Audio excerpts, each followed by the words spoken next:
ஏங்க யாருங்க இவங்கெல்லாம் எதுக்குங்க வந்தாங்க? உங்களுக்கு அரசியலுக்கு என்னங்க தொடர்பு இருக்குது? என்ன சம்பந்தம் இருக்குது?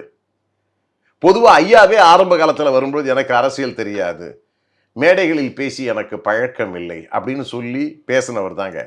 எங்களை போன்றவர்கள் தாங்க மணிக்கணக்கில் மேடையில் முழங்கி கொண்டிருக்கிறோம். ஐயாவை எங்களை இதய தெய்வமாக வைத்து நாங்கள் கும்பிட்டு கொண்டிருந்த காலமெல்லாம் நேற்றோடு முடிவடைந்து விட்டதாகவே நான் கருதுகிறேன். அவங்க என்ன வேணாலும் சொல்லிட்டு போட்டோம். ஐயாவை இப்படி பேசலாமா? ஐயாவுக்கு இணையா நாங்கெல்லாம் உழைச்சவங்க நிறைய பேர் இருக்கோம். ஐயா அரசியலுக்கு வர வேண்டும், அதிகாரத்தை பெற வேண்டும், இந்த சமூக மக்களுக்கு சமூக நீதியை கிடைக்க வேண்டும் என்பதற்காக எங்களை எல்லாம் உருக்குலைத்துக் கொண்டவர்கள் நாங்கள். உருகி ஒளிரும் மெழுகாக எத்தனை குடும்பங்கள் வாழ்விழந்திருக்கின்றன தெரியுமா? மெழுகு மாதிரி உருகி இருக்குது, உயிரை பலி கொடுத்து இருக்கிறது, சிறையாகி இருக்கிறார்கள். இன்னும் வழக்குகள் ஆயிரக்கணக்கில் இருக்கு.